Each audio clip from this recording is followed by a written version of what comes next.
वंदे भारत आप देख रहे हैं भारत तक, आपके साथ मैं हूं सांची त्यागी। भारत के सेना प्रमुख मनोज पांडे कुछ दिनों पहले लद्दाख पहुंचे थे। 3 दिवसीय दौरे के दौरान उन्होंने एलएसी की स्थिति को लेकर जायजा लिया। अब इस बीच मनोज पांडे पहुंचे हैं कश्मीर, और कश्मीर में पहुंचने के साथ ही उन्होंने सुरक्षात्मक पहलुओं पर विचार तो किया ही, साथ ही साथ कई जरूरी निर्देश भी दिए।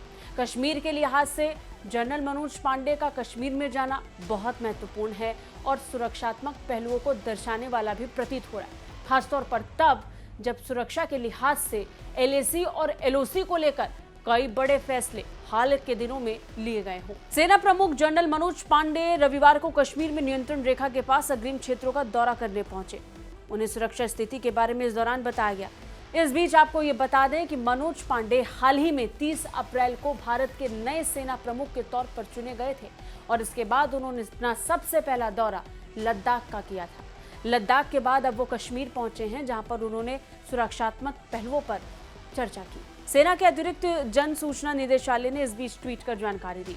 अपनी यात्रा के दूसरे दिन सेना प्रमुख जनरल मनोज पांडे नियंत्रण रेखा के पास अग्रिम इलाकों और अंदरूनी क्षेत्रों में सैन्य प्रतिष्ठानों या इकाइयों में गए और उन्हें स्थानीय कमांडर ने वर्तमान सुरक्षा स्थिति से अवगत कराया। सेना प्रमुख ने सभी सैन्य कर्मियों से उसी जोश जज्बे से अपना काम करने की सलाह दी।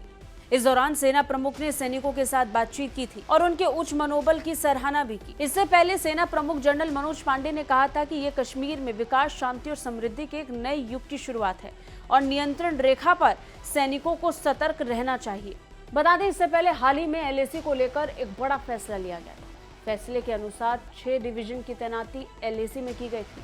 अब ये फैसला उस वक्त लिया गया था जब खुद भारत के सेना प्रमुख मनोज पांडे लद्दाख के दौरे पर थे, और उस दौरे के बाद 6 डिवीजन्स की तैनाती एलएसी पर करने का फैसला लिया गया था। बता दें, जम्मू कश्मीर में तैनात राष्ट्रीय राइफल्स के एक डिवीजन को पूर्वी लद्दाख भेजा गया था।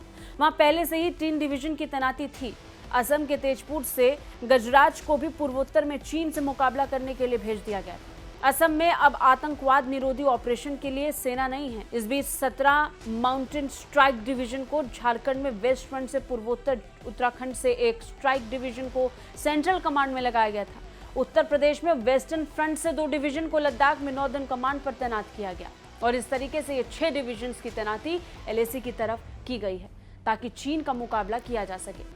लेकिन इन सब के बीच में कश्मीर की सुरक्षा को नजरअंदाज नहीं किया जा सकता, और खास बात यही है कि एलएसी के बाद अब एलओसी पर निगरानी करने के लिए और वहां की सुरक्षात्मक पहलुओं पर नजर बनाने के लिए सेना प्रमुख जनरल मनोज पांडे कश्मीर पहुंचे थे। कैसी लगी ये रिपोर्ट, कमेंट करके जरूर बताइए। बाकी रक्षा और विदेश मामलों से अपडेट रहने के लिए देखते रहिए भारत तक। जय हिंद।